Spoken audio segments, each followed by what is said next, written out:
was. He was still him. I feel like once he went down to bantamweight, he was not him.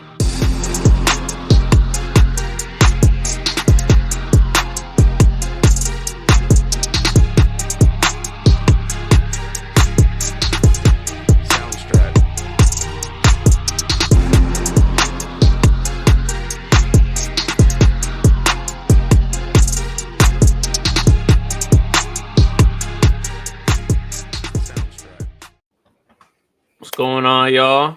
Road to Gold back in your lives. Road to Gold, episode 10. Got a little recap going on today. Ron, how you feeling today, brother? Feeling all right. Kind of crazy. This is episode 10 already. I feel like we just started yesterday. Hey, we got a long way to go. Facts. Had a great card last week, man. Let's just get right into it. UFC 300 did not disappoint. It was basically everything we wanted. We saw a lot of finishes, saw some decisions too, but most of the fights were very exciting. We watched the card together with our friend Isaiah. It was a great time. What were your thoughts just after the card? Like, how weren't you like hyped up when you was going home? Like when I was driving home, man, I couldn't believe what I just saw. After the card, I literally thought like I couldn't have asked anything more from what we saw. Every fighter performed. They did what I needed them to do. Not everybody who I needed to win won, but exciting nonetheless. Win or lose, it was a great day. Yeah, there were definitely some disappointments. Cough, cough, Holly Holm, cough, cough. Charles. But Charles. We'll get into that. But nonetheless, like you said, they were very entertaining, very good. Packed house. It was good. So let's just dive right into it. Let's just go through some of these fights, man. To lead off, we had Deiveson Figueiredo versus Cody Garbrandt. I guess you could say this is what was expected. I thought Cody looked good. He just to clear, Deiveson submitted him, got him up out of there. Cody looked good though. I thought he did, until it got to the ground. Well, I mean, does he get credit? Yeah, it kind of went how we expected it to go a little bit. I think he gets credit. He should get credit because he's amazing. All respect to Cody, but it's Deiveson Figueiredo. I did think he was going to, I guess the word isn't toy with him, but he's going to strike a little bit longer with Cody, I thought. Yeah. But surprisingly enough, Cody was, for the short amount of time that it was almost striking, Cody was winning the striking matchups a little bit. And I was kind of like, all right, Figgy, I need you to like give me those performances. Get some Brandon Moreno. I need to see that soon, and you're not doing that yet. But ultimately, it didn't matter because he got back into his bag, takedown, climbed all over him. Hey, submission. Well, I felt that I'm not gonna say he didn't have anything for Cody on the feet, but like Cody was definitely getting the better of him. I would say he's winning some exchanges. According to Cody, he experienced vertigo when he got taken down, where you kind of can't get your balance and you get dizzy, things like that. It's a pretty serious, I guess, occurrence that happens to some people. But that was what he said as to why he got taken down, and why he couldn't really get up. He kind of got criticized for making excuses. Does that play into anything? If it's actually vertigo, then yeah, it definitely could have for sure played a role into the situation. I can't help but to think that's just a excuse, though. I can't help but to think that. Like, it's unfortunate, but like, come on, Cody. Like, we know you're not the greatest, grappler. We know Figgy is that good on the ground. Like, I understand you probably were trying to get up and whatnot, but even let's say it wasn't vertigo, either way, you probably weren't going to figure out a way to get up anyway. So, call it what you want. Same outcome either way. So just to look a little ahead, Deiveson Figueiredo, he's at 6 right now. We've had a full week pass since the fight, so these rankings are updated. He's at 6. You got Henry Cejudo at 5, Cheeto at 4, Peter at 3. I don't think he should get a Peter fight yet. I don't think he has anything for Peter yet, but Deiveson versus Cheeto, you might got me there. Definitely interesting. I do think if you want to bring in like the fans, the money, uh, Peter is definitely going to be like a little bit more exciting of a matchup. I believe Don't you're put going me. to see high level grappling, high level striking. That's going to be a great matchup that like I think anybody would like to see. I will say I will agree realistically, giving him Cheeto makes a little bit more sense though. And I mean, I can't. It's not like Cheeto. I mean, Cheeto's a good. He's good. He's good. It's not like that's just a dub you can give to Figgy.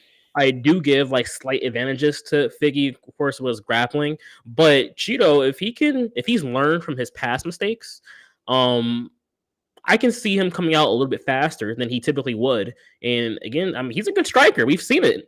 I mean, I don't know if Figueredo will be able to necessarily stifle, the striking attack Marlon will come at him with. But when it gets down to the ground, that's where like I have concerns. For sure, bro. Peter's gonna get him out of there, bro. Come on, Whoa, whoa, Peter. whoa! Peter, Why is he getting them out of there? bro. We just saw Peter take out the dark horse in the division, Song Yadong. Like I think the feat is gonna be not. I don't want to say not close. I don't want to disrespect Figgy because Figgy is like that. He's But like that, like that. we just saw him basically get out. I don't want to say get out struck again because it was close, but Cody was giving it to him on the feet. So what do we think Peter's gonna do? It was like a few minutes of back and forth striking, and then Figueredo said, "Let's just take this to my domain now." There's no telling what kind of adjustments or changes that would have been eventually made. When fights, I hate when fights go like within like 2 rounds, and we don't get to actually see how the fight plays out.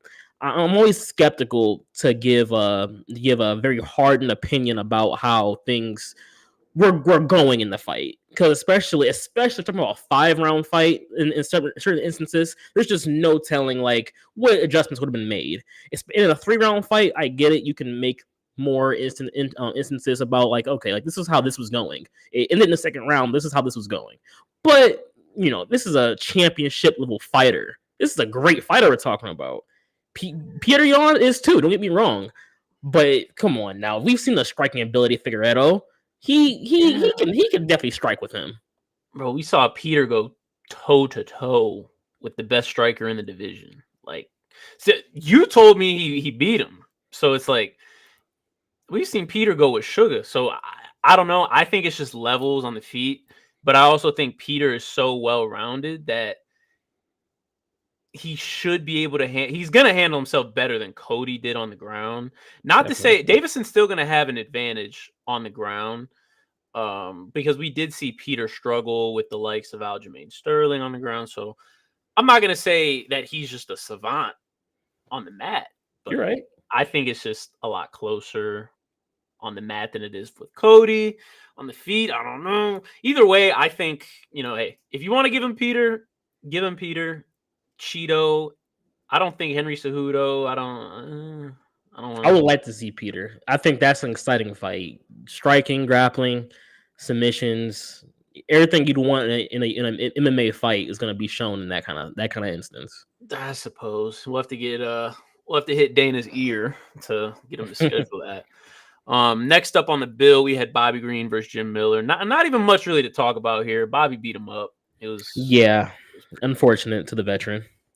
It happens. It was pretty ugly. Bobby Green won by decision. He busted.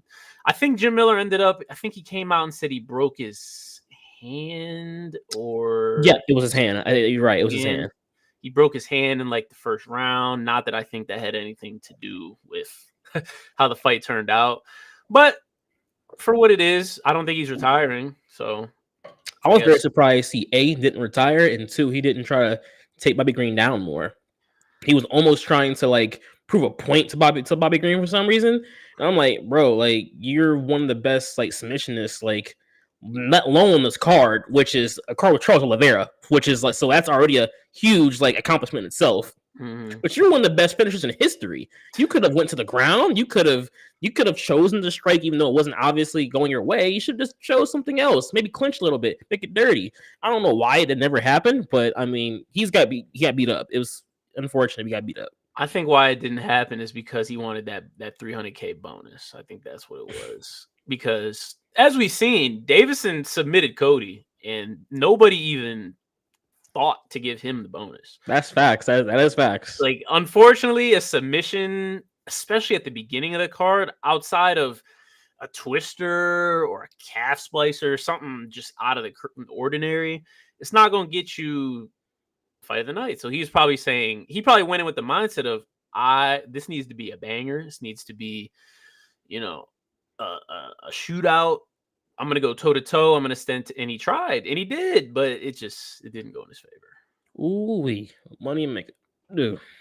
Yeah, It's unfortunate. It is what it is. Like I said, not much to even talk about there. Not much to talk about this next one either. I mean, Jessica Andrade versus Marina. Jessica, hey, you gotta give it to Jessica though. You gotta give Every it to win Jessica gets is a bad win. her. Every win. No. I'm tired of seeing her name in rankings. I'm tired of seeing her in fights that matter. I'm not. I mean, bro, straw weight, she is ranked 4th. Flyweight, she's ranked 5th. These rankings are too high. These rankings are way too high. She could be in bantamweight. She just doesn't really compete there anymore. She could probably be ranked there too. She probably could, especially she probably really could, especially knowing what the bantamweight division is right now. Yeah, So, she probably really could.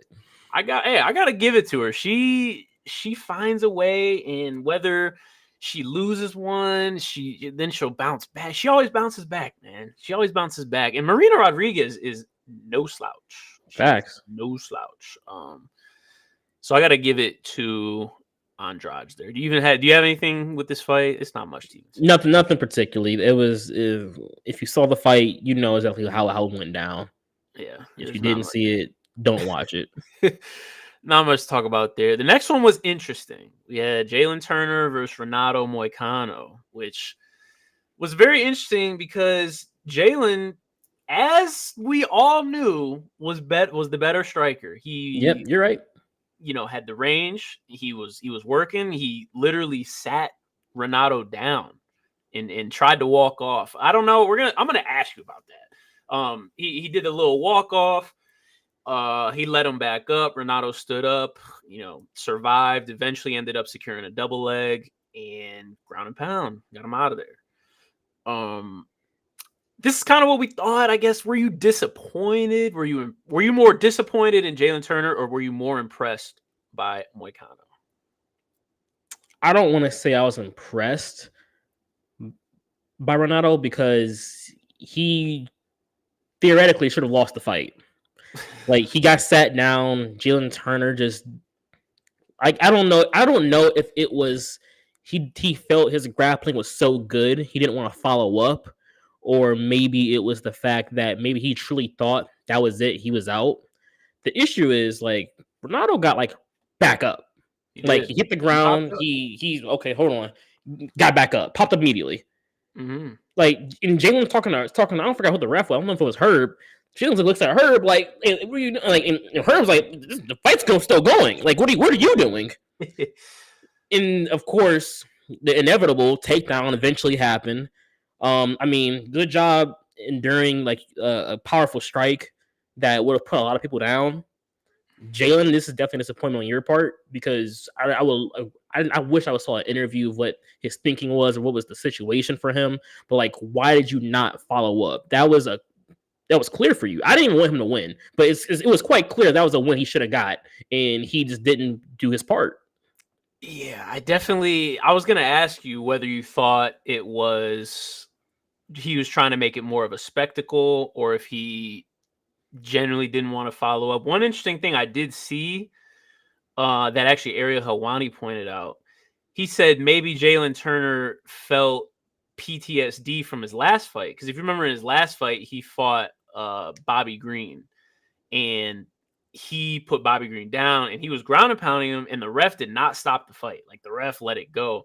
And everybody's like, stop the fight. Like, he's clearly out. And Jalen, I mean, what is he to do? All he can do is keep going. And he talked about it after, and he said, man, like, I thought the ref was going to stop it, but he didn't. You could tell he kind of felt bad. So I wonder if it was kind of a psychology that played into it this time. Like you said, it could have just been, is UFC 300. I'm trying to get a walk-off win. Like Sean O'Malley. I don't know. There's a bunch of different ways it could have went. You're right. Man, it could. I mean, I guess you put it that way. There is a possibility where he didn't feel that way, but there's the fact that Ronaldo got back up decently so fast. He did. Like, what did you like? The moment you saw him get back up, you should have been like, "Oh, we're back. I'm back on him. Like, I'm not letting him recover. I'm back on him." And he didn't. He let him survive, recover, take him down. Jalen has all the tools, man. He really does. And the more I see him like just not come to his potential it's annoying. Yeah, I mean, he stays hovering in that 10 to 13 ranking. Renato took his spot, rightfully so. It was kind of disappointing because he always looks good on the feet, though. He always looks good. He's a tough striking matchup versus anybody in lightweight. Oh, but easily, for sure. As we know, that's not MMA. MMA, you got to be well-rounded. You got to be able to defend. You got to be able to grapple. You got to be able to finish. I mean, there's not really much else to it. Next up, bro, Diego Lopez, Sadiq Youssef. This was a crazy fight. Gosh. Diego Lopez, man. How impressive was he? There's literally no way someone can tell me, look, you could have been in that fight really wanting Diego Lopez to win.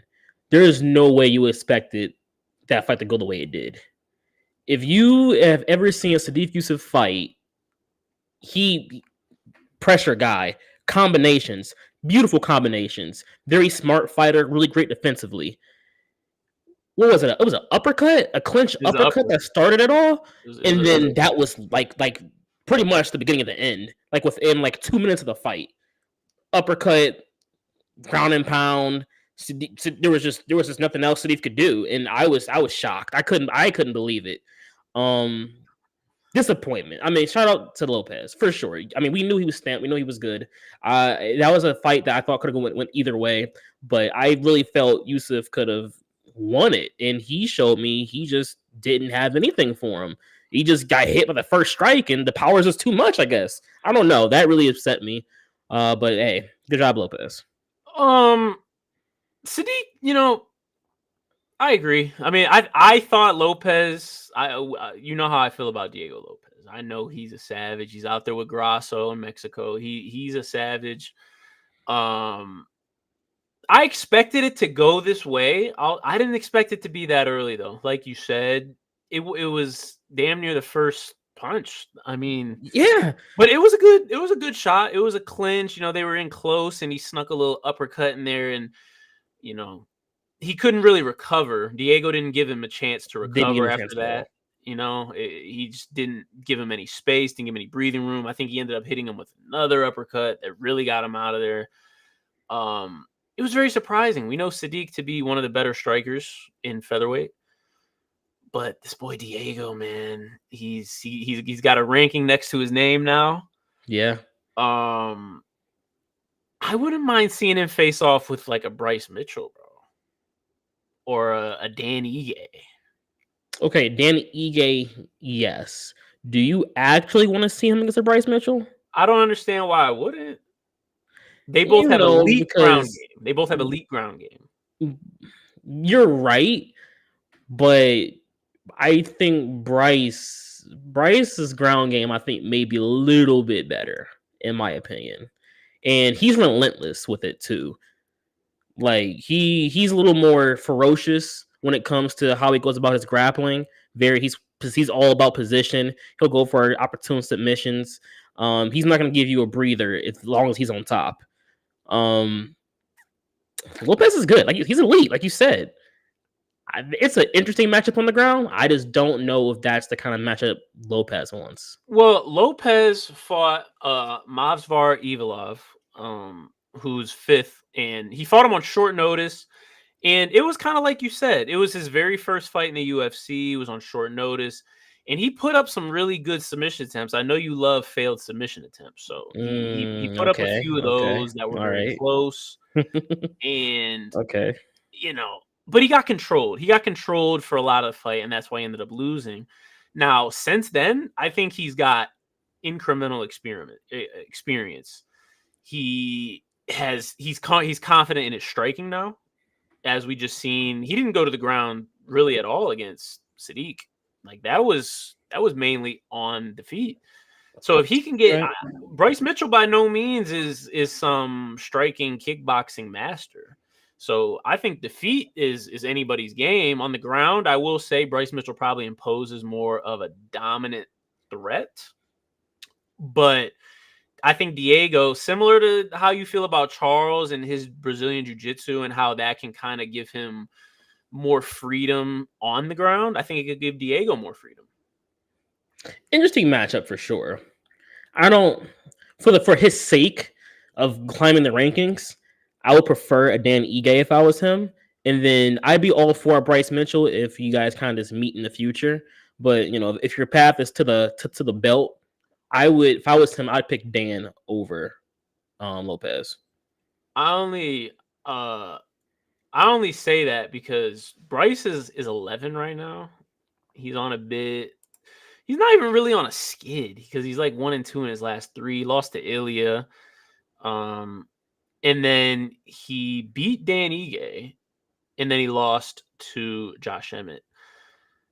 But he's 11. He's by no means super high. We got Dan Ige at 13, Edson Barbosa. I don't really want to see him versus Edson. I don't want to see it either. Yeah, we don't need to see that. We just saw Calvin Kattar get manhandled by Aljo. I'm not really a fan of him that much anymore. So Giga, who knows what Giga's doing? He had all the aura in the world once upon a time. People swore he was next up. I swore he was next up. Yeah, I don't know. He did, he got a win his last fight against Caceres, but either way, good stuff. Diego Lopez. Next up, we had a one of the more dominant wins of the night. Kayla Harrison, UFC newbie, with an impactful win over Holly, the preacher's daughter, Home. This one disappointed me a bit. Started off good. Holly even got a reverse hip toss, smooth, which gave me confidence because I was cheering for her. But then she just got too wrapped up in that. She thought, "Oh, I got that in the bag. I'm strong. I lift. I can do exactly what she did. I can be in the clinch. I can reverse these judo throws. I can cancel them out." And it just was not the case. She got ragdolled. She ended up getting submitted. It was all bad. There may be some lightweights, some men's lightweights that aren't as big as Kayla Harrison, man. Like, I don't know. There may, like, she looked good. She made the weight cut. She looked good doing it. The fight looked like it was she knew she was in control. The reverse kind of caught her lacking a little bit. She didn't expect it. But right when the next round started, that was your opportunity, Holly. That was it right there. Because now the surprise that you gave her isn't going to happen twice. It's not. And like you said, it went disappointingly. Yeah, I mean, there's again not even much to discuss there. She honestly could probably fight for the belt next if anybody cared about the bantamweight division, but I guess we'll see what happens there. I see David in the comments talking about Aljo. I'm excited to talk about this fight just because Aljamain Sterling versus Calvin Kattar went a way that not a lot of people thought it would go in Aljo's debut. They said, "Oh, he is a bigger guy, but he's not a featherweight. He's a bantamweight. How's he going to come up and do in featherweight? Is he going to be able to strike? Is he going to be able to do this or that? I think he silenced all the doubters, all the haters, all the naysayers with his performance. Didn't get a finish, didn't get a glorious win, but nonetheless, maybe not a fan favorite win, but he did go out there, do what he had to do, He had a got a moment. win, He had a and moment. he's going to rise the rankings. How do we feel about him? He had a little power bomb moment that was kind of cool. Little Batista Something, bomb. yeah, something you don't see every day. So that was cool. Okay. Dominant performance. He looked great. He looked like a pretty decent striker. His cardio looked pretty good. He kind of kept the same pace up the whole fight. Yep. To be honest, he looked like he belonged. For sure. I mean, fighting the way he fought, he looked bigger, he looked stronger, which is something that we probably just didn't expect. Like he was already strong. He was already like a bigger guy for the division, but now that he's gotten bigger going featherweight now, so it's actually like kind of crazy. Mm-hmm. I feel like we may not see. Okay, I was an Aljo fan watching him fight in Bantam, but we may not see him have actual real competition until he looks into the Ortegas, the Yairs, maybe. I don't know. That's how I feel about it. I think he's always shown to be a very strong wrestler with a backpack in the jiu-jitsu game that was always one of the more dangerous. And then for him to be a stronger fighter, bigger fighter now, knowing his striking is, it's good. It's not like he's just a slouch. He's a good striker, I'd say. For sure. I think there may not be any. He may not have to worry about some of those other names there, the Allens, the Ivalovs. He may be all right. I'm not gonna lie. I think he wins some of those matchups. I think he beats Arnold Allen too. I think he beats Josh Emmett. Ivalov, I think he wins that. Now, once we get up there, to be completely honest with you, I think he beats Yair. He probably does. I think he low key runs through Yair. No, like Yair, please hop in the gym, man. Like work on some grappling, please. Like please do. Oh, now him versus Ortega, that's I sign me up for that one. What's crazy about that is I think Aljo, if he fought Ortega, knowing that I don't want to play Ortega like that. I think Ortega's a decent striker. I think Aljo is the more dangerous striker, but Aljo will take him down. I think he would take him down like he doesn't care. He'll take him down. Mm-hmm. And that would be interesting to see. Two jiu-jitsu guys. Now, Aljo was a good wrestler too. He wrestles a little bit as well for sure. But two guys well-versed in submissions, going at it on the ground, that could be exciting to watch a little bit. And then Ortega's a gamer. He's going to stand in front of you. He's going to be there throwing hooks, jabs, straights, kicks, body kicks, leg. He's going to be there for all that. You're going to hit him too for sure. But he's going to get his off. No, he's definitely a gamer. But being a gamer doesn't always get you where you need to go. That is very much facts. But you could sign. He could very well. I mean, we're being very aggressive. I don't think they're gonna match him up that. Oh yeah, for sure. No.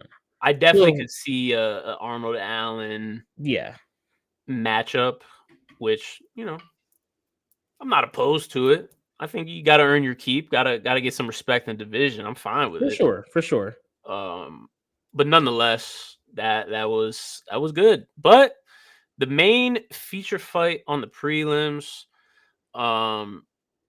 great fight. Yuri Prohaska, Alexander Rakic. Yuri was in trouble, bro. Look, man. Like, I'm messing me some Yuri. Man. He was in trouble. It was. I appreciated seeing Yuri back in his element. I'm sure everyone saw the videos, heard about him at 4 a.m. in front of the arena, just out there, just meditating at 4 a.m. the night before the fight. Like, doesn't need sleep. He's out there just meditating. But that was really exciting to see that fight because it was hooks. There was technicality there. No, Yuri's getting hit by Rakic by leg kicks, and Yuri's didn't care. He checked maybe 2 of like 15 leg kicks. Maybe. And for a second, it was looking a little okay, Yuri. I know you're you, but like, please, like, check something. And it wasn't happening. And you said it before. Everyone has a game plan until they get punched. And you literally see at one point, like, it's either uppercut or a hook. It's Yuri. All his strikes are just coming from the craziest angles. I don't know what it was, but something connected. And you see him get just all of a sudden be able to get closer. You see Rekic, like, the kick stop. They just stop. There's a point, if you go watch that fight again, leg kicks just stop happening after that strike landed on him. And then at that point, Rakic had nothing but his hooks and his power to rely on. And this is Yuri Prohashka, the samurai we're talking about. He don't care about that. He's going to have his hands down. He's going to bob and weave, look for his opening. He threw a flying knee. I say he's going to throw at least two. He didn't get a chance to throw two. He threw one at least. He threw a flying knee. He's going to throw the craziest uppercuts and hooks, and then eventually throw him to the ground, dazed him, ground and pound for the win. Shout out Erie. So you felt, confident leaving that fight as a Yuri fan? As a Yuri fan, it's so unorthodox. But if you're a fan of Yuri, you have to be comfortable being uncomfortable. You have to be comfortable knowing people are going to attack his legs. People are going to try to, keep him at bay. Don't not allow him to walk him down. But Yuri doesn't care about that. He's going to keep coming at you. You're going to have to defeat Yuri. You're going to have to either have crazy power, like Alex Pereira, or you're going to have to keep him off of you for over 15 minutes to make those leg kicks actually mean something later on for you. And I don't know if someone of his aggression, if you're going to be able to do that. Even Alex Pereira couldn't do that. He's one of the greatest kickboxers we've ever seen. But even still, Yuri started finding his pace in the second round. I just don't know. Like, you're asking, that's a tall tale to be asking of any fighter against Yuri. I mean, I hear you, bro. His defense just is, and I don't even think he has bad defense. I just think he doesn't really care.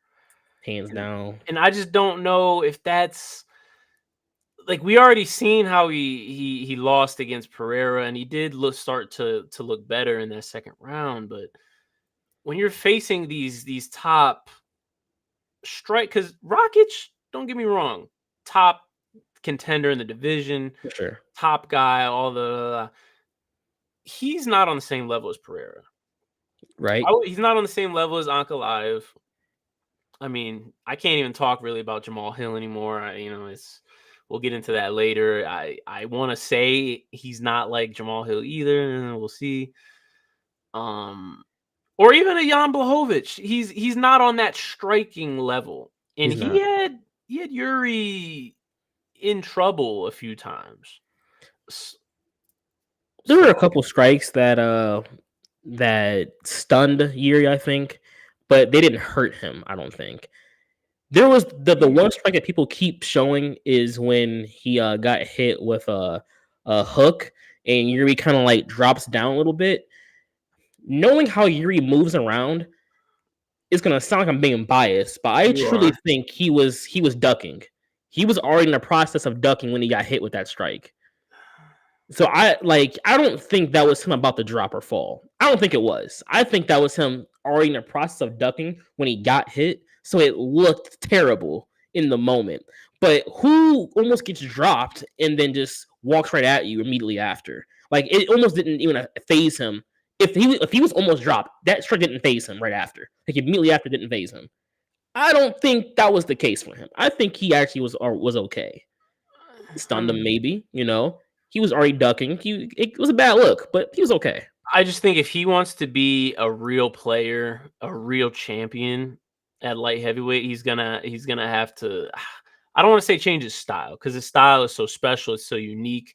He can't change that. He just has to have some better defense. I don't know if it's range that he needs to get better. No, you're right. He needs to get better at range for sure. Range, he doesn't know what to do. He just like gets hit with leg kicks all day if he's at range. You know what I'm saying? And it might not end the fight, but it's certainly not gonna help you win. And whether it's injuring his calf or scoring points, because those leg strikes were adding up for Rakic. I mean, he won that whole They first were. based off of leg kicks. You're So right. it's one of those things where it's like, man, you either got to get your range together, or you got to be less awkward on the feet as far as strikes, so then you can defend better. Which I don't think it should be the latter.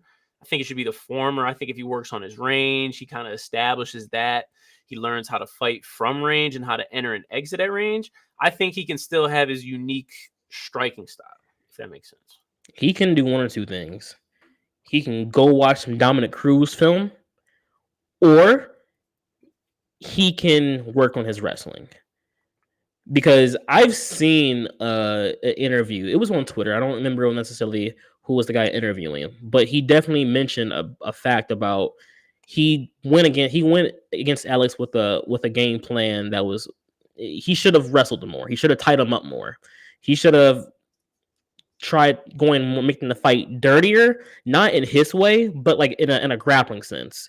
Clinch a little bit, take him down. He should have went for something like that earlier into the fight, especially the first round when Alex was using all those leg kicks against him. If he can incorporate more wrestling into his techniques, his range theoretically could be the possibility of when I enter with a strike, I may be going for a takedown, or I'm going for a flying knee. So pick your poison, because something's going to come at you very fast from the outside. And like it can, he should probably work on his range, like, because let's be honest, that's the biggest hole probably of his entire game. But maybe, like I said, watch some Dominic Cruz film too, if that's the case. See how he used to do it. See how he moved all awkwardly and was able to enter different range points.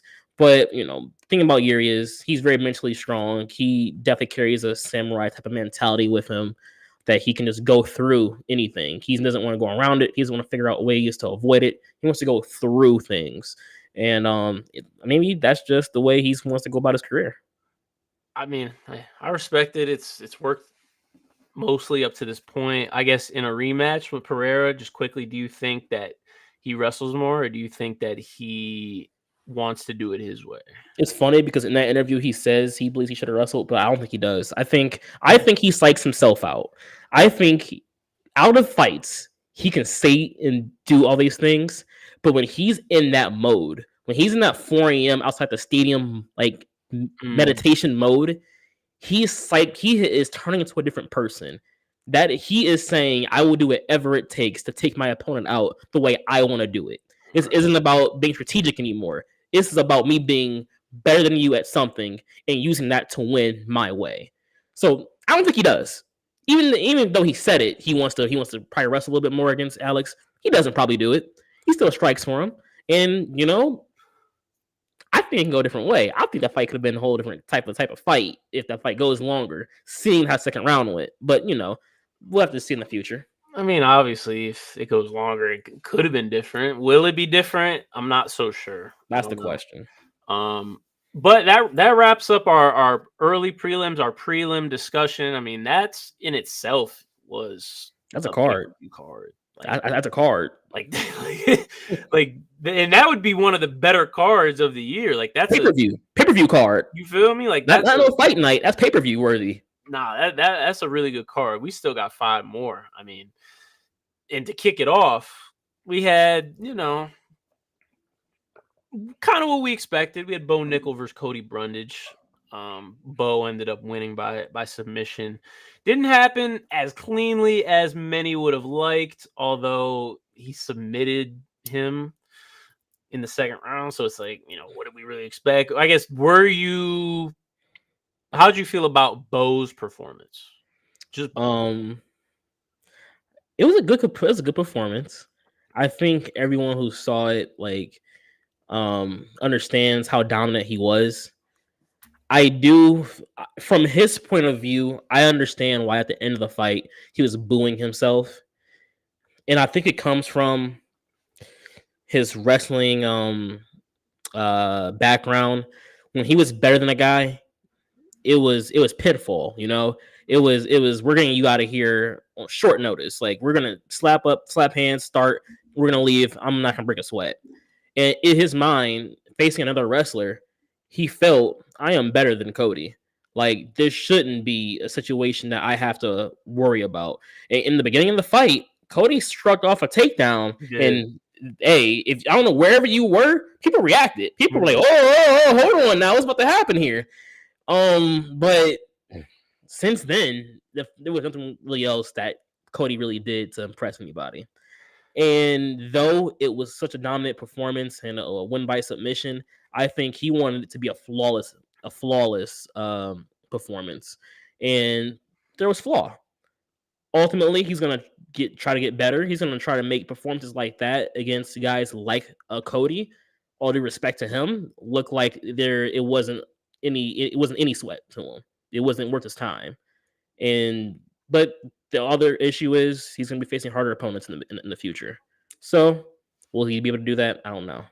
Yeah, I'm very curious to see who he does see in the future. He's still not ranked yet, which isn't a surprise.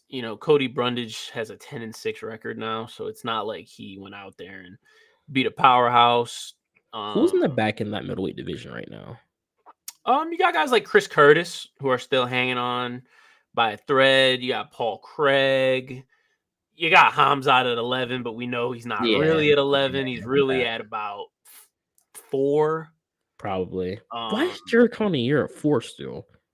he's just been inactive. He was waiting on a title shot. It didn't really come to him, so he's just been out the way. I don't know what his plans are.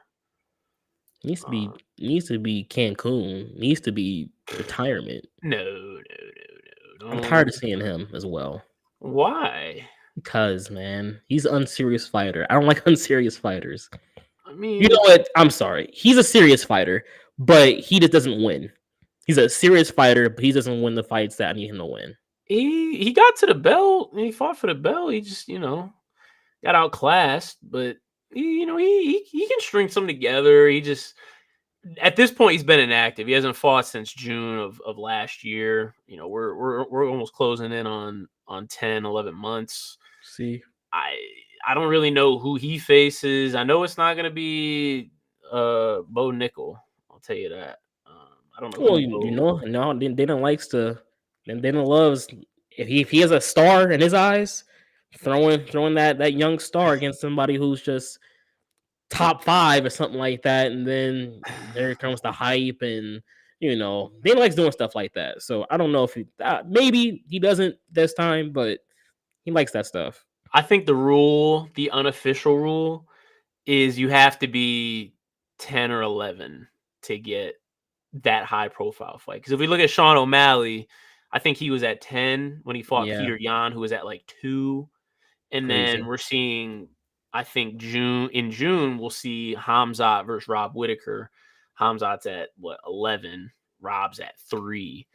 So I think unless if you're 13, 14, you're not seeing that. But if you're in that 10 to 12 range and you're a stud, you might mess around and get a contender fight. But I don't think Bo is anywhere near there. Anyways, let's talk about what the meat and the potatoes. Let's talk about Charles Oliveira versus Arman Sarukian. This was a very interesting fight. It was. I know you had a personal dog in this race. Charles ended up not getting the dub. It was by split decision, which I thought was kind of ludicrous. But Armin ended up getting the decision win in a hard fought, back and forth, edge him out type of fight. Were you did you how'd you feel about Charles after this? Like did you think he did enough? What could he have done? Like what were your thoughts as a Charles fan? So when after the pay per view was over, after that fight was over, our friend Nicholas Grayson, he said something to us in our group message. The rules pander a little bit too much towards wrestlers. I personally felt as if Charles Oliveira did enough to squeak out a split decision win. I understand if you want to give Armin that win, but I think it was close enough for me to say a split decision win by Charles. I say this because of the fact that in those later rounds, Armin was wrestling with a different purpose. You didn't see the transition ground and pound guy. You didn't see the look for you didn't see him look for submissions. You saw a guy that would get a takedown, get placed into full guard, and outside of a couple of insignificant strikes, Don't do that. didn't do much. Don't do that. Don't do that. No, don't get me wrong. There were some good Don't strikes do that. thrown, but there weren't really that many good strikes thrown though. I can't let you get that off because I know exactly how you're trying to paint this picture. You're trying to paint this picture like a lay and pray situation, which I do not think it was. This is not a lay and pray operation.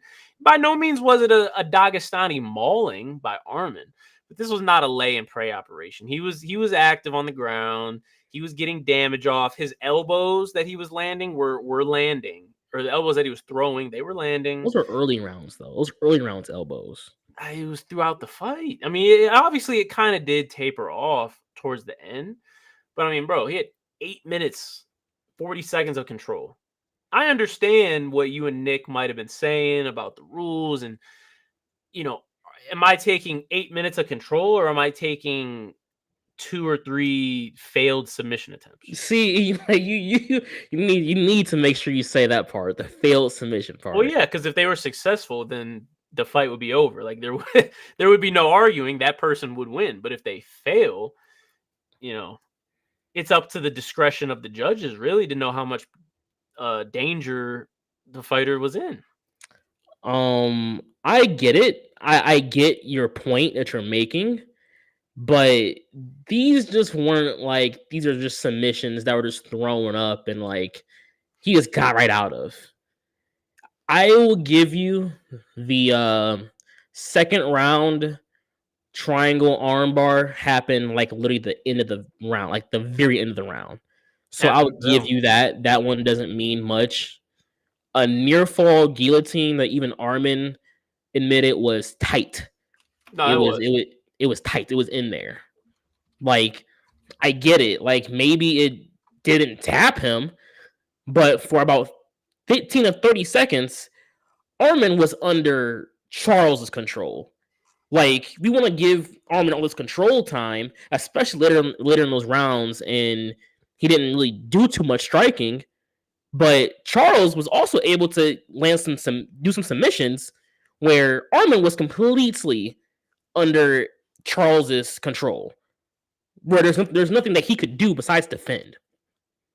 Granted, he was able to survive, but I mean, Charles survived the meaningless third round strikes Armin was giving him. We want to give Armin the congratulations of being able to hold Charles in full guard, but the submission that almost slept you doesn't get any P's. It doesn't mean anything.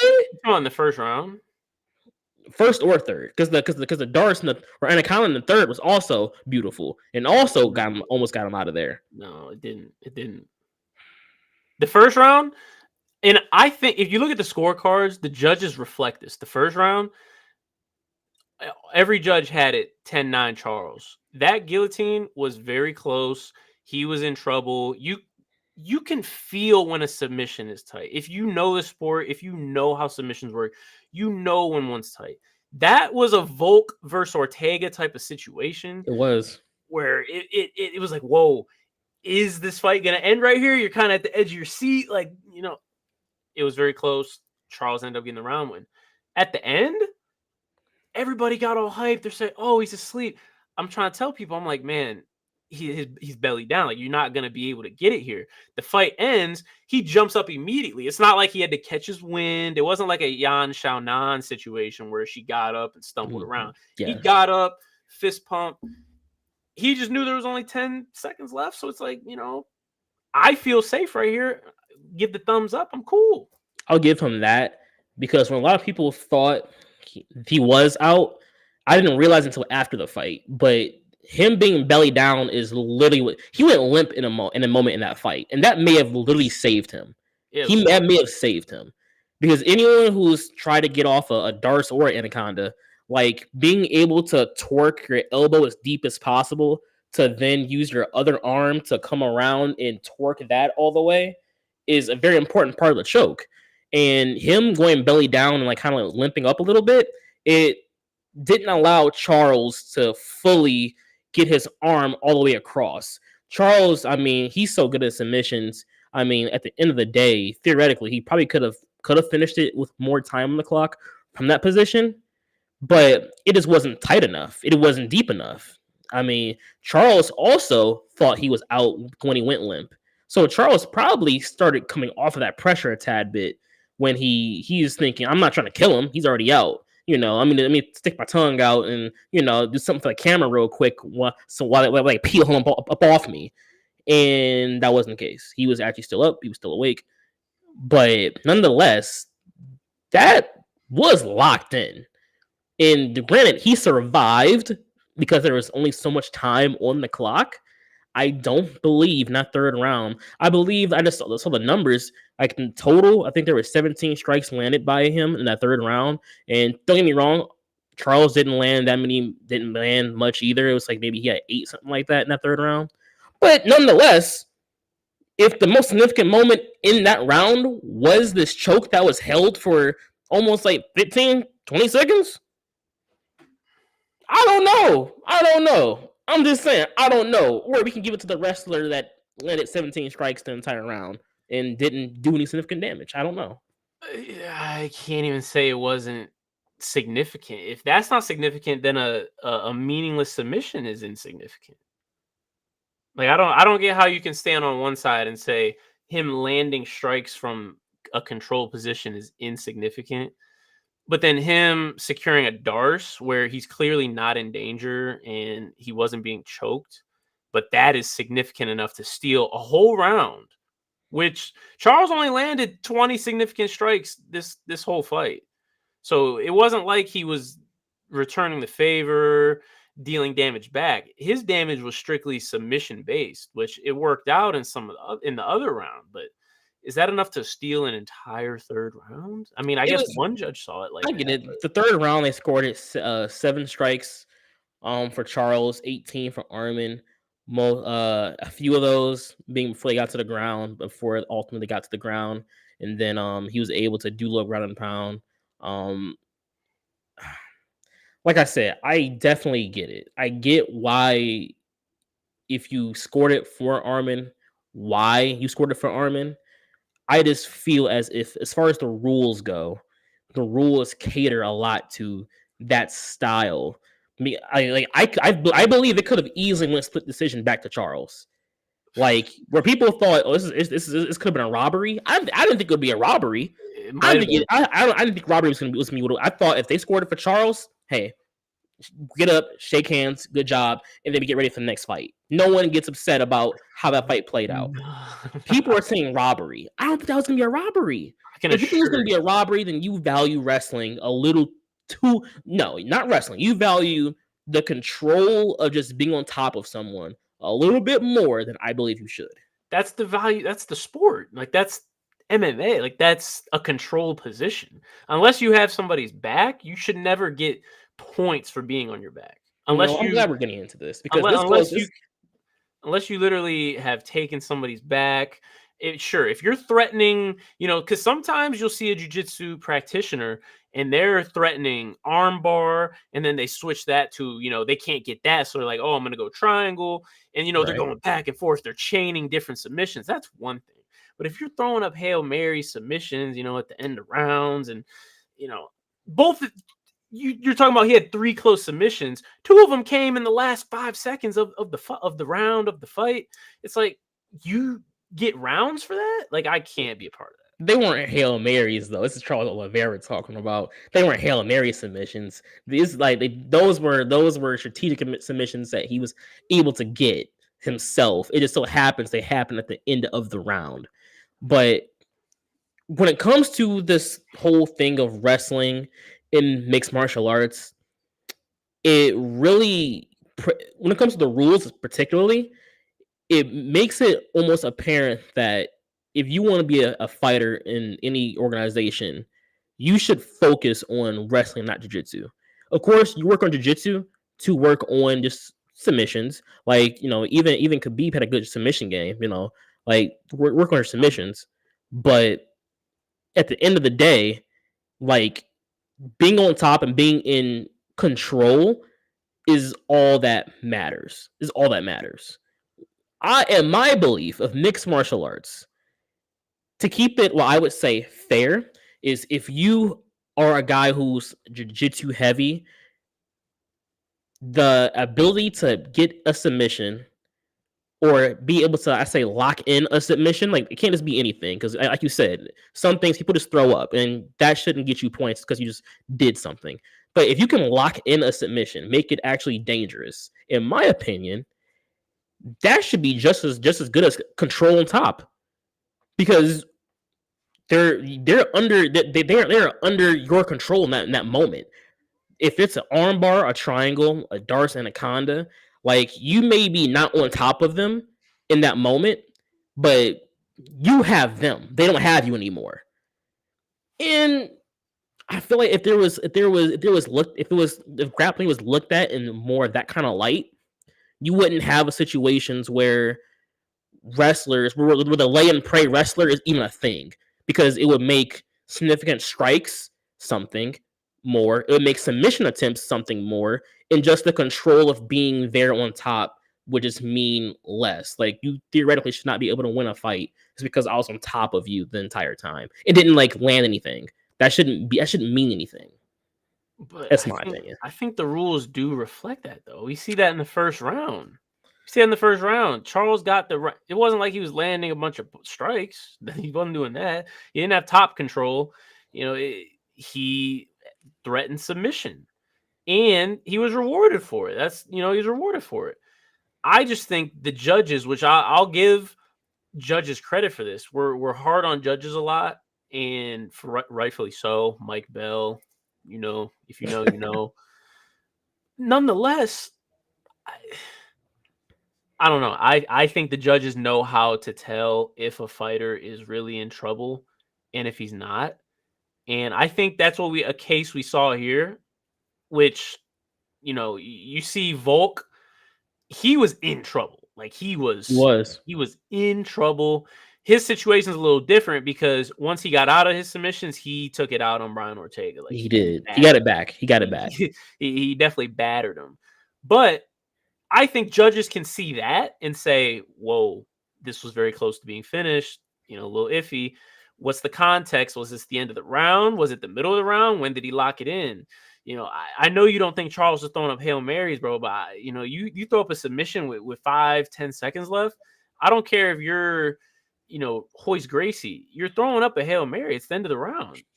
I don't care if it's Tom Brady, if it's Peyton Manning, and there's 5 seconds on the clock and he's launching the ball from the 50, it's a Hail Mary. Like, regardless of how good, of how skilled, how accurate, anything, regardless, it's still a Hail Mary. And I think judges recognize that. I know if I was a judge and you're throwing up submissions in the last 5 seconds, unless the person taps, I'm not really going to recognize it that much. I get what you're saying. I partially agree because I understand the whole Hail Mary thing. But at the same time, when you're Aaron Rodgers, are those Hail Marys actually Hail Marys? Those just beautiful passes. I don't know. We can end it there. That's all I'm saying. That's all I'm saying. No, yeah, we went down a little rabbit hole there. Nonetheless, Charles versus Armin was a fight, a good fight. Curious to see where they both go here. Armin was offered the title chance against Islam. He turned it down. He said, "Why? I'm not going to take it on short notice again." So I'm assuming he'll fight the winner of Poirier Islam sometime later in the year. Charles, not really sure where he goes from here, to be quite honest. He has kind of cleared out a good amount. He's beat Gaethje, beat Poirier, beat Beneil, beat Chandler. I guess you could match him up against a Gamrot. I don't, that's like a cupcake matchup for him. I wouldn't want to see it. Maybe run Max Holloway back. I would be on board for that if Max doesn't get the title fight. Maybe run that back. I think Max gets the title fight. Honestly, the more I'm seeing all this on social media, I'm thinking he gets the title fight. Maybe I'm interested to see what they do with Volk. Regardless, might as well talk about that one next. We got Max Holloway, Justin Gaethje, fight of the night. it's the most viral sensation since Conor McGregor. The BMF title was somewhat of a masterclass. I'm not going to say it was uneventful for 4 rounds, but it was mostly a One-sided. masterclass It was one-sided. on Max's side. I don't know if he broke his nose, but he definitely at the end of that first round hit Gaethje with a spinning wheel kick, and you know got him in the nose. It kind of messed him up for the rest of the fight. Wasn't able to really catch his wind. He was all jacked up, and then as we know, at the end of the fight, Max ended up getting out of there. 1 second on the clock, buzzer beater. What'd you think of this fight? I honestly wish Gaethje didn't get hurt, because I can't help but think if he didn't get hurt, not that the result would have been different, but like what all could have been different, you know. Nonetheless, regardless of Gaethje hurt or not, we've seen Gaethje do amazing things against different fighters. His leg kicks are powerful. He's thrown them against Max. He's already one of the best knockout artists in the UFC. He puts on a show every time he gets in there. The fact that Max Holloway was able to knock him out, not just knock him out, he was able to take 4 rounds Yeah, striking against Justin Gaethje. Some thought Max may be it for Max. He took some losses in the past, and they thought maybe this was it. I was one of those people who were thinking maybe this is it. Maybe Max is not Max anymore. It's unfortunate to say, but maybe this was the end of the road for him. But he comes back, he gets in there, he shows everyone why he is still Max Holloway. He's still the show. He is still the striker. He is everything everyone ever thought he was, and more still. I don't know. He put people on the show. He impressed. no doubt. I mean, I heard the chirp. I could tell because I remember he used to be like a huge Max Holloway fan. You know, the whole he won versus Volkanovski twice, Facts, got man. robbed. Like I you know, I the tune kind of changed, not just from you, but from really a lot of people. A lot of people, like you said, thought he was done. They said fight mileage is catching up to him. And maybe he's just not like that anymore. He's going up to a new division against a killer in Justin Gaethje. You know, some of his wins haven't been that impressive. Blah blah blah blah. Blah. Look it, that's Max Holloway we're talking about. He's blessed. He went up there. He did he. I hate saying he got the perfect performance, but he really did because he's shown not only can he stand and bang, because he stood, he banged with Justin Gaethje, got him out of there. He can do that. Cool. He put on a performance through 5 rounds Yeah. that was almost impeccable. And I think that'll serve him well going forward. Now, let's just talk about the elephant in the room. I don't think he's going to get a title shot at lightweight just because of the way things are flowing. They put him at like 9, which again doesn't necessarily matter. But he's gonna go back to featherweight. I envision he gets the title fight with your guy Ilya Topuria. There's been a lot of jawing. There's been a lot of talking. Been a lot of tweeting. It's been a lot of stuff going on. I think this fight bodes well for Max. To be quite honest with you, Wait, what fight? a fight with Ilya. I'm gonna be honest with you. If this was anyone but Ilya, if this version of Max currently, if he fought Volk for a 4th time, I think he goes in and definitely gets a win. Ilya's different. The reason Ilya's different is because out of all the fighters Max ever fought, typically he is the better boxer. This may be the one fight where I do not believe that it will be the better boxer. I'm not saying overall striker. I'm not saying kickboxer, but I don't think he's the better boxer. I believe Ilya is a better boxer than Max Holloway. And if that is the case, I don't know if he'll know how to go about fighting someone who is technically more sound in their boxing than him. Because he's never had to do it. He's fought great strikers. No matter what their style of striking is, he's been able to put up great shows against them and a lot of times win those fights. But this is someone who does the same thing as he does, and I would say is better than him at it. I don't know if you're Max. I mean, Max is gonna go in there. He's no fear for sure. He's gonna go in there and put on the show that he puts on, regardless. But there's gonna come a point where he gets hit with a hook, and he's gonna have to. Do I want to keep doing this? Do I want to keep doing this exactly? That's cap. I don't like let me rearrange my strategy a little bit. Maybe figure something else out because he's putting it on me. And that's cap. Max he's never second guessed anything. That's not his mentality. He's a warrior. That's not how he's built. That's not how he's bred. Like, I'm sorry. I don't even know if he is the better boxer. I would say he has more power. He's more technically sound. His strikes are a little more crisp. Does that always mean you're the better boxer? I don't know. I think IQ has more to do with it. And I think Max has some of the elitist IQ. He doesn't get much credit for this. He doesn't. I think his IQ is very elite. I think his defense is very elite. There's a reason why he's never really on the ground, why he's never been knocked down, which still has never been knocked down. That's highly debatable. We're going to get into that, but that's so debatable. It's crazy.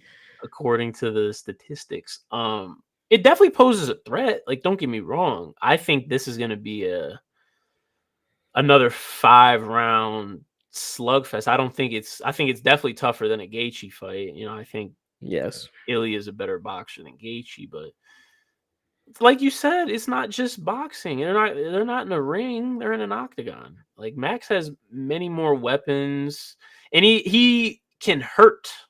Volk went out there. He didn't try to hurt him. I think Max can go out there and try and hurt him. You're right. That's definitely facts.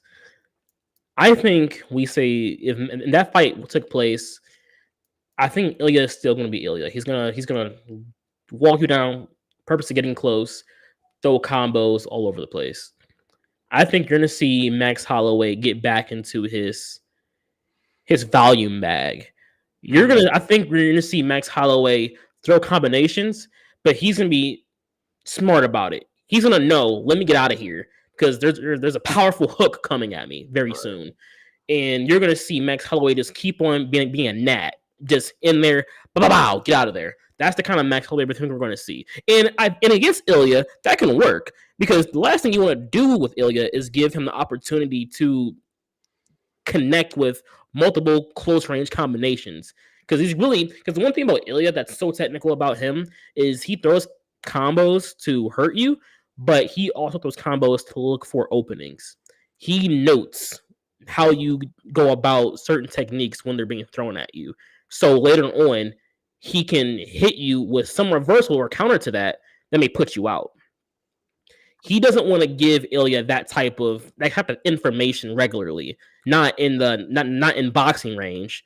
You're gonna see old Max come out, Old Testament Max, a whole bunch of strikes, jabs, hooks. You're gonna see him in and out, in and out, in and out. It's gonna be vintage Max. It's gonna look good. The fight's will be great. I believe it does great for the fans. I believe there's a lot of hype that can be put on that fight, especially the way Ilya be talking to people. Ilya be talking crazy to people. People need to get some bars. I'll get it. Max has had some bars for Ilya too, but Ilya's talking crazy to people, and I think that's the money fight. I believe that may be the one. I mean, you can talk your stuff when you're champ. It's only right. It's what champs do. They talk that talk. Now, I don't know. We'll see if they can walk that walk. We'll see if he signs on the dotted line. I don't know if Dana wants to go in that direction. We'll see. I'm on board. I can't wait to see it eventually. Next, I mean, hey, let's talk about Wei Li versus Yan Xiaonan. Pretty. Yeah. I don't even want to say decisive win because it was a good fight. We know who won. We know Wei Right. Li won. We knew at the end of the fight Wei Li won, Right. but Wei Li looked a little susceptible on the feet. I don't know if that's due to Jan's ability. I think it was. I think Jan is like that on the feet. I think the way she was countering, the way she was controlling distance, the way she was picking her shots, she wasn't just throwing to throw. She wasn't, trying to blitz in. Like she was very calculated. She was very precise, and it served her well. Her ground game, unfortunately, just needs a lot of work. That needs to be a main focal point from here on out. Because if she had any semblance of a ground game, she would be she'd hold the title right now. Yeah, probably.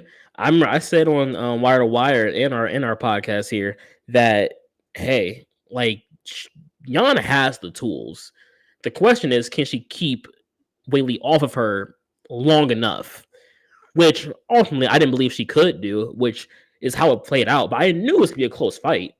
If you watch Yao Shannon, like she definitely has a striking ability. I will even admit I didn't think it was that good. I didn't think it was to the level that we saw. Like I thought Wei Li was the better counter striker overall, but she fought such a smart fight against Wei Li. She didn't give her so many opportunities to counter. She didn't just go in and like blitz and rush like you said. She fought her fight, and there was many of times where she was able to put Wei Li even down. And I mean, without the wrestling, like you said, this fight would have, I believe, definitely went different. Granted, Wei Li's wrestling is some of the best. It's some of the best, Yeah. but 100%. If Yao Shannon could have at least just stifled maybe 2 more takedowns throughout the entire of the fight, this fight could have went totally different. Yeah, it was tough, and I'm a Yan fan, man. I saw her knock out Andrade. I knew she had it in her. Big underdog. I think she ended plus 500, something like that. Like you said, she had the tools to do it. I think she's relatively young. I think she's like 32 around Yeah, there. something like that. So she has time. Fortunately for her, I think she's still at the top of her division. It's not too many other competitors there that would pass her up. I will say, number one strawweight right now, number one contender, my dark horse Tatiana Suarez. She's on the hunt for Wei Li. That ain't the And one. the reason Wei Li is so good, I will say this: she's a true champ because she can adjust. Sometimes you're gonna face fighters that are better strikers than you on that night for whatever reason. Sometimes you're gonna face fighters that they're getting the better of you on the ground, that are out Right. grappling you. Sometimes they're better kick, but sometimes as a champ, you're gonna face people that are getting the better of you.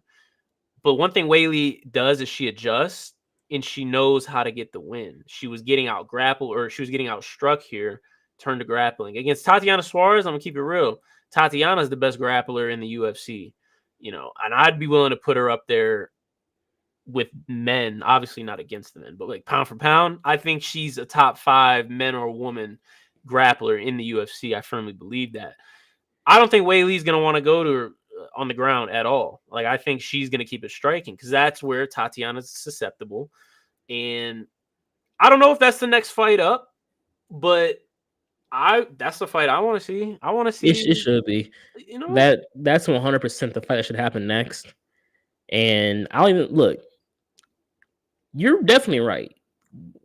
Grappling wise, Tatiana, I would agree, is probably better than Wei Li's wrestling or grappling game.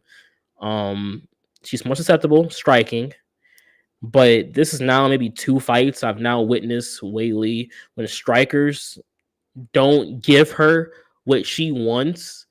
She just struggles. If you don't come at Wei Li recklessly, you take away a lot of what she does. Right. If you don't just walk her down and try to just throw combinations, or like you don't give her what she wants. She wants you to come at her. She wants you to throw combinations. She wants reasons to combo to counter. If you don't give her that, You make her struggle to create her own strikes. And I have to say, as far as her striking game's considered, the weakest part for striking is the fact that she doesn't do well putting her own strikes together. Jan excelled in that, which is why Jan was winning those striking exchanges. Jan was able to create her own offense, where Whaley's offense was mostly coming through counters. And I mean, I don't know. Like, if she doesn't figure that part out like soon, someone's going to exploit that. Hopefully, not Tatiana, Well, but I it was can gonna happen. say, is that like fixable? Like, can a fighter who loves to counter, can they? I guess they can. I mean, we've seen some of the better counter strikers adjust. We saw Izzy do it against Pereira. Right. We seen him adjust. So we've seen it happen. But I guess how hard is that? Because That's the question. when you're such a counter striker and that's ingrained in you, and that's just where you feel comfortable at, I would think against a girl like Tatiana, because I'm sure Tatiana's done her homework. I'm sure she's saying, "Hey, if I can, ultimately, I want to get this to the ground. I want to get clinch. I want to get to For the ground. sure. If I can just be patient on the feet, Be I'm giving patient. myself a chance." That's what Be she's thinking. patient. Yes, be patient. So as Wei Lee, what are you thinking? Because you know from here on out, fighters are going to be more patient with you. I'm not gonna lie to you. If to be Wei Lee, you have to think sharpen my wrestling, because I don't know. Like, the reason that Joanna fight was so ideal of a matchup because like I said this last week, Joanna's gonna come at you with a million combinations the entire fight nonstop. Whaley won the fight because she was able to stifle those counters. When she was throwing a kick, she was throwing a hook. When she was throwing a hook, she was ducking and throwing throwing an uppercut. Like Whaley was, Joanna was giving Whaley what she wanted. I think she's so comfortable in that at this point. I think she's just became just complacent with that being her striking style.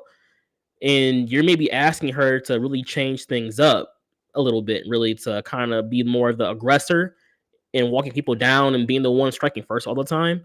I don't know. I don't know. She's a little bit older at this point. Maybe you have to kind of rely on your grappling, stay safe a little bit, like focus on position. I've only seen her fight one way this entire time since being in the UFC. You're right. Strikers do adjust. I just don't know if she will.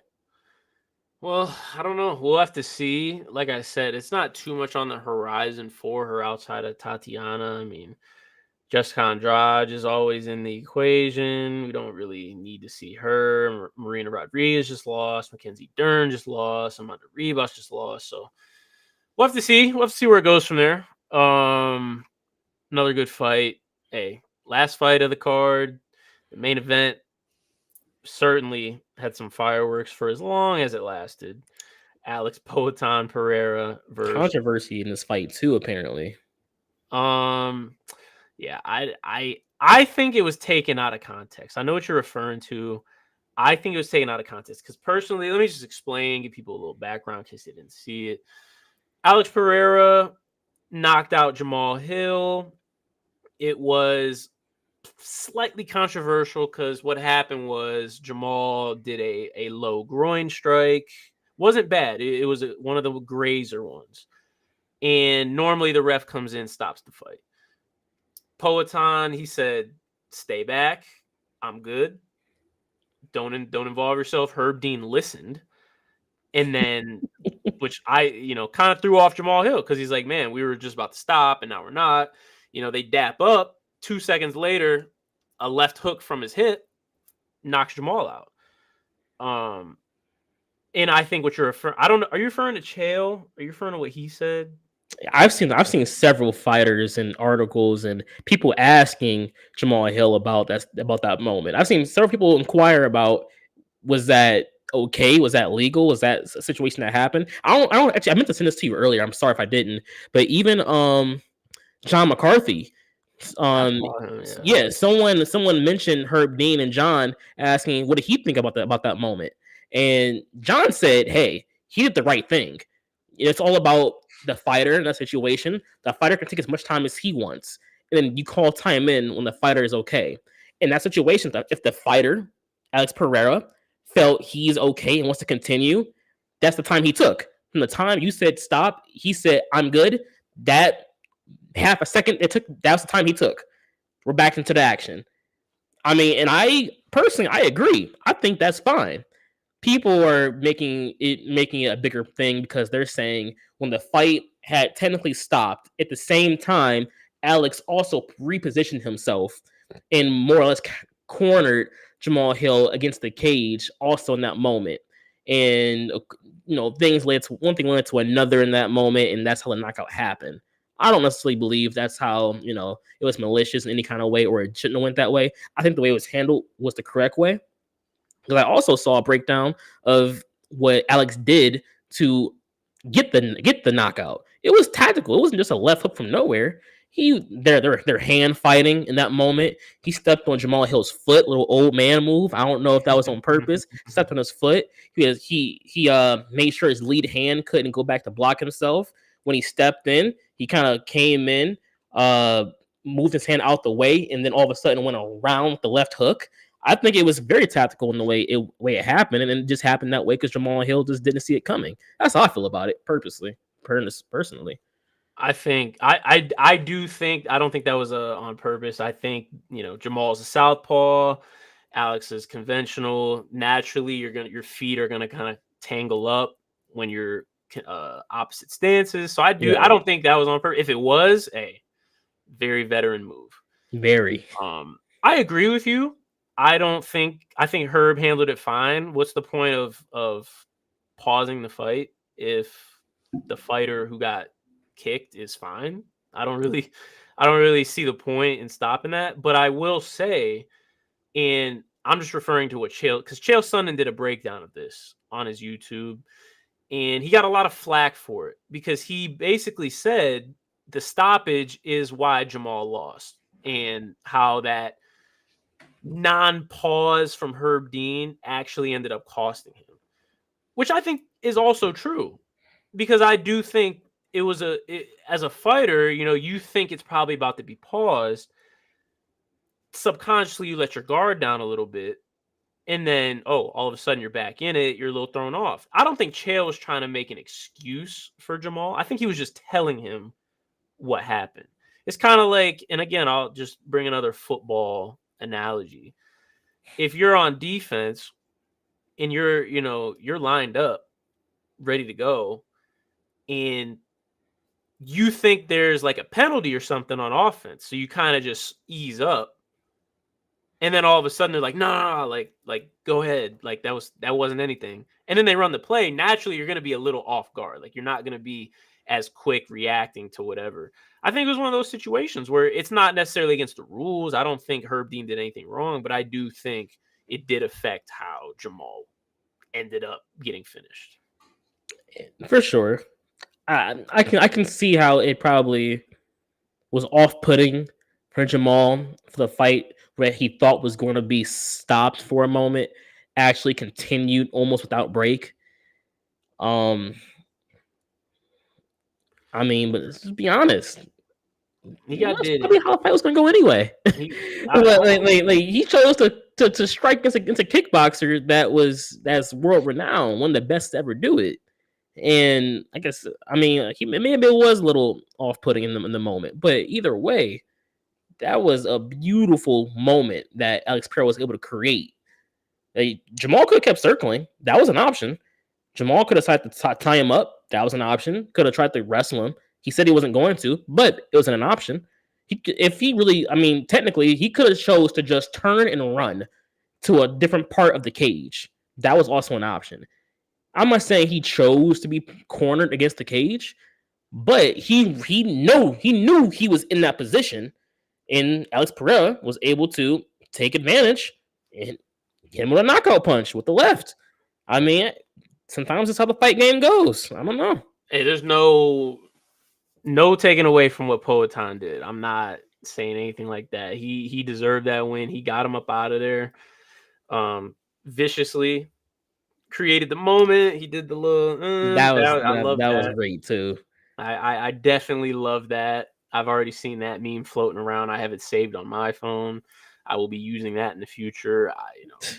Good. There were a lot of moments on this card between the whole Max versus Justin knockout at the end.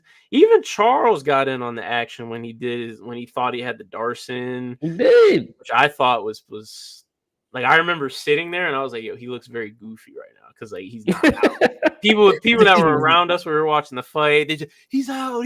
Da, da, da. I'm like, he's not, but they did look goofy after he got back up, like totally fine. Like, dog, like, come on, man. Nonetheless, man, that was a good card, man. That card's gonna go down in the books as one of the best. 300 definitely lived up. I'm interested to see how 400 looks. One day we'll have to do like a potential UFC 400 card. That's crazy to think about. Like I'm talking about like now we'll predict that'll be a good. Wow, that's even crazier. Trying to predict that is crazy. That'll be a good segment. There'll be guys like Sean O'Malley headlining. We'll have to see, man. That's a good card. Now, just kind of circling off of that whole Max Holloway versus Justin Gaethje thing. There's been a lot of talk about that knockout and where it ranks among the greats. I forget who posted the thing I sent you about the four. It was John. I'm pretty sure. You said who? John Anik. Ooh, yeah, yep. John Anik. He posted a great question that we're going to use for debate of the day, because I know we're probably going to disagree on something. Oh, we're 100% going to disagree. 100%. On where certain fights rank among the greatest knockouts of all time. Now, obviously, we didn't go through the UFC database and find every single knockout and rank them and do this or that. But off the top of our hands, off the top of John Anik's hands, he thought about Anderson Silva, Vitor Belfort, the front kick up the middle. We saw the Conor McGregor versus Jose Aldo, 13-second knockout. Leon Edwards versus Kamaru Usman at the buzzer. Not quite at the buzzer, but around at the buzzer. And then Max Holloway versus Justin Gaethje. That was the buzzer. At the buzzer. That was literally a buzzer beater. And look, we're gonna rank where we think these are, man. So the way I see it is we kind of go level by level. I guess, what are you putting at 4? And let me explain first. This is based on everything together. So the technique that was used, the context of the fight, the society, the people's reaction, the impact it had, everything wrapped up into one. We're not just looking at one aspect of it. We're looking at everything combined. What do you have it for? This was actually super hard. This was very hard to put together. This was very like hair close. Like, I could be easily persuaded to move any of these in any other spot, to be honest. But at 4th, it pained me to put this at 4th, actually, because I tried to be non-biased as possible. I really did. Gotta be. Being as non-biased as possible, I felt Anderson Silva, Vitor Belfort may be at 4 for me. Okay, I had it at 4 too. Granted, it was Joe Rogan. He kicked him in the face. The call on it. It was, if I'm not mistaken, I'm pretty sure that was like the first front kick knockout we've ever seen in like mixed martial arts. No one's really attempted a front kick to the face knockout at that, like, before that point. Before Anderson Silva. And then, like, the very next card, Leo Machida did the same thing against Randy Couture.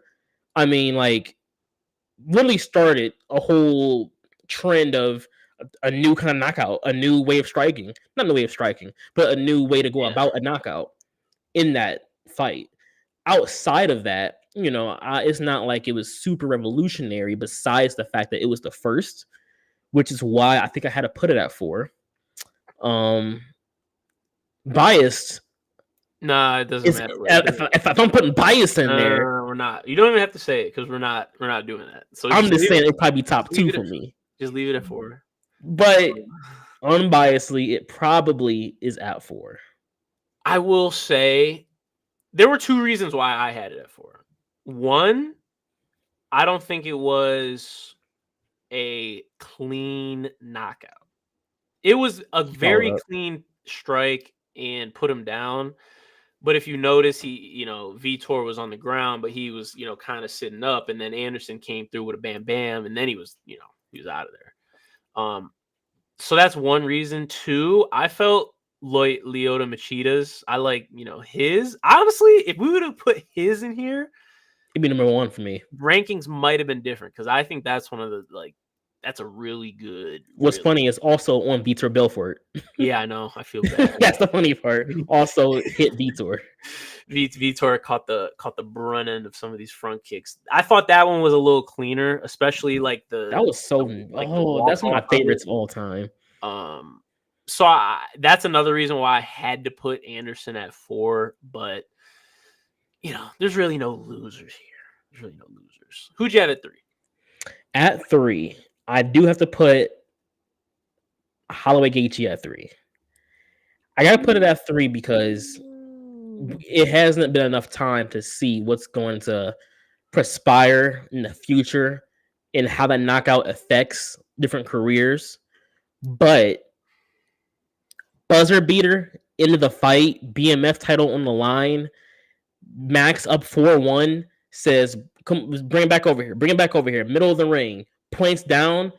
They get it in. He said, no, keep this up. Points again.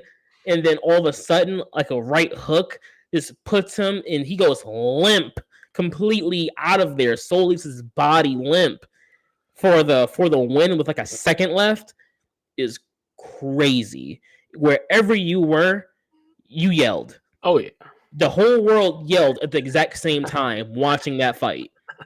That was one of the craziest things we've probably ever seen. Wasn't even it wasn't even a conscious thought type of reaction. Thanks. It was one of those where you're just watching, even regardless of who you were cheering for, you were just watching. You're on the edge of your seat, and it happened, and you're just like, you have no choice but to yell, but to jump up and scream. Very interesting. I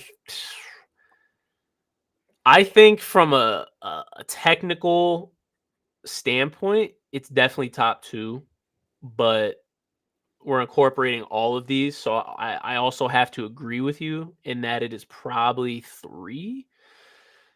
Could have made an argument for 4, but like I said, the thing that makes this so tough was that Max did not have to do it. He was up. He was winning. He could have coasted.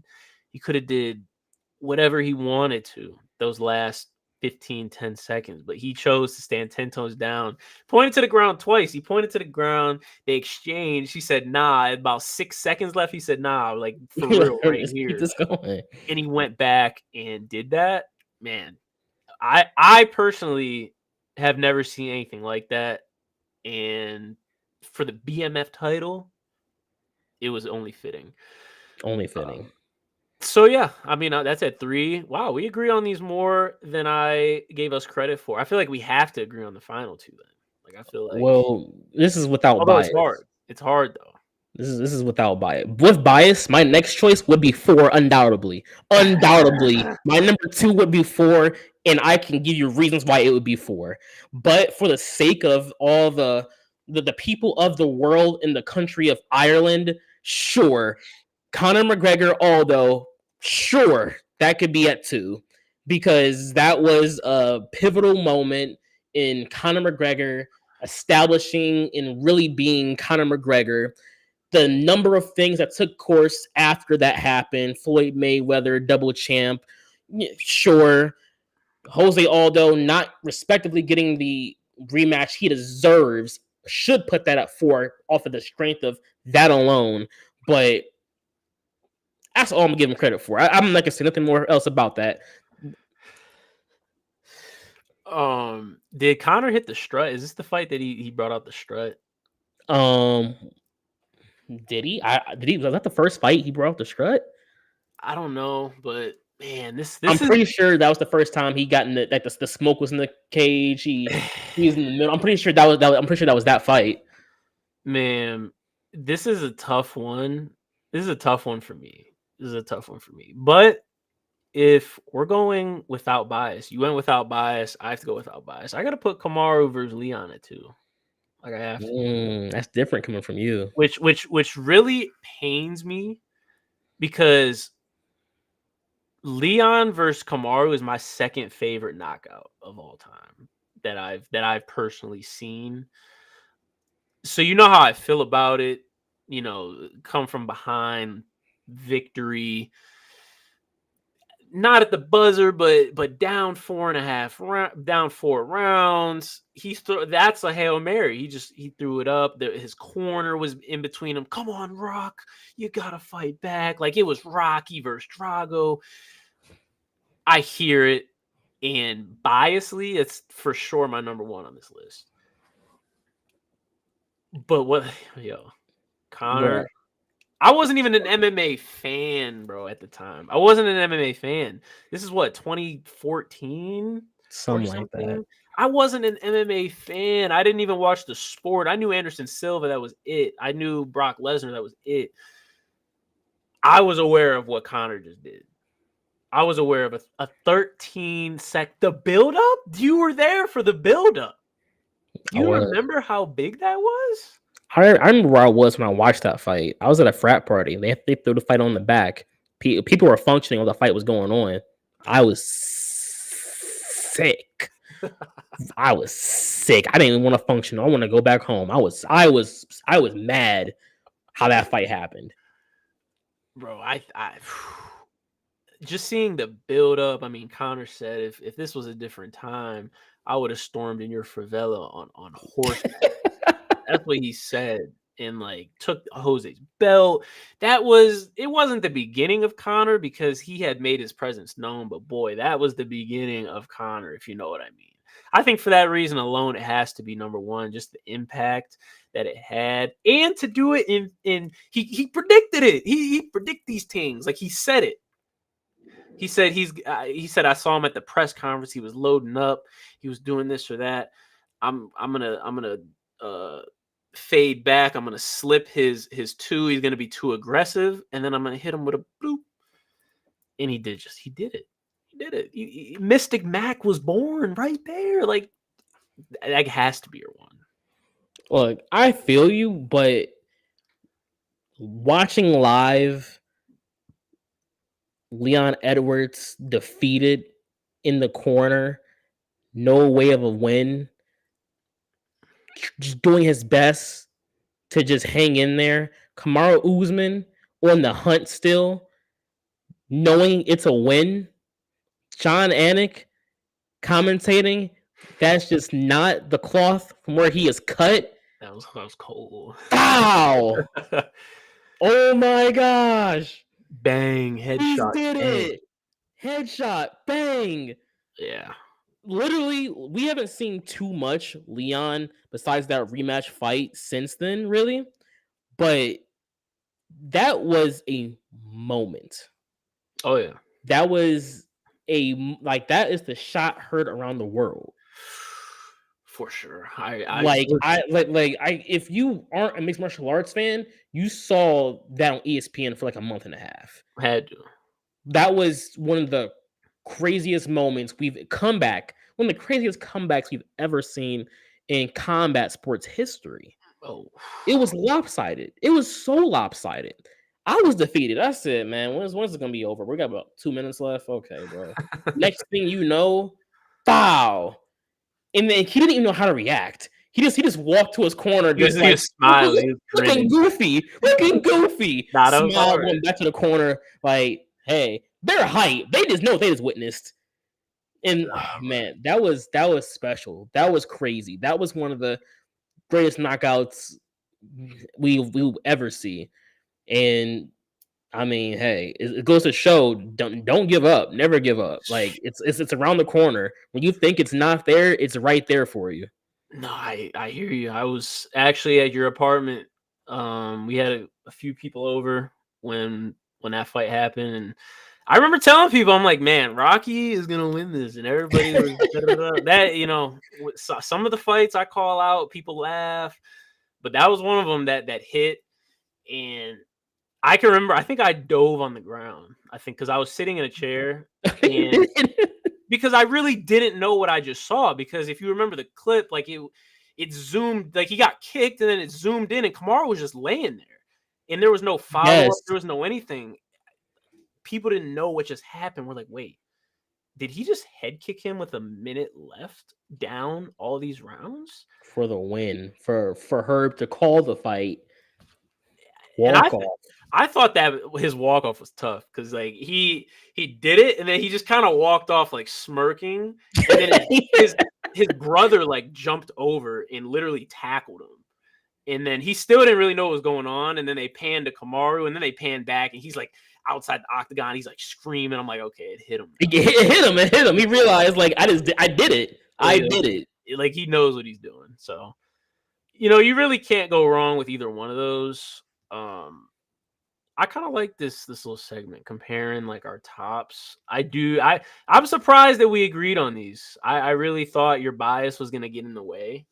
It could have easily, because Connor Jose's 4 easily in my personal book. That's like the worst of knockouts I've ever seen in my personal book. Oh man, the next time we do a segment like this, we're gonna have to we'll include bias. We'll include bias. Get some contention, because I know what buttons to press with you. I know I know which buttons to press to get you to react. Hey man, Joaquin Buckley's I don't even know what to call it. Ninja spinning kick, one of the craziest. Easy. Anthony Pettis off the cage. That's a throwback on that one. Off the cage against Bendo, one of the greatest. And we even mentioned it earlier. Lyoto Machida, the front kick to Vitor Belfort. Hold on, just to talk about that one real quick. I think there has never been a more beautiful display of a knockout finish than Lyoto Machida. Crowd is silent.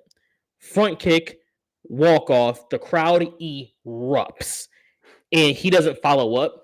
Hands on the hips, looks at him, realizes he's out, bows, gets on his knees, takes some breaths, and that's it. Like that's what he that's a killer for you. That's him usually. That's what he does in his off time. That was one of the crazy. I love that knockout so much. No, that's like I said, we could have had 3 different lists, because that easily could have been on there. Easily. There's so many that we could have put on there, but we'll have to save that for next time. Good show. Nice little recap. For sure. Got some things coming up on the horizon. Got some, Islam versus Dustin's book for 302. We got some great fights in June. We got Conor McGregor coming back. International Fight Week. We got some things heating up here. Got some fight nights along the way. We're gonna get to those. But yeah, good show. Anything else for the people? And we have a great summer coming up. Make sure you guys lock in. Real Recognize Real. Cottrell is giving you all the insider information. Quite literally, your favorite team. He's predicting almost down to a T who they should at least get. Will they do it or not? I don't know, but who they should get. For sure. Peep it. 2 p.m. Saturday. Check it out. We'll catch y'all on the flip side. Everybody be easy.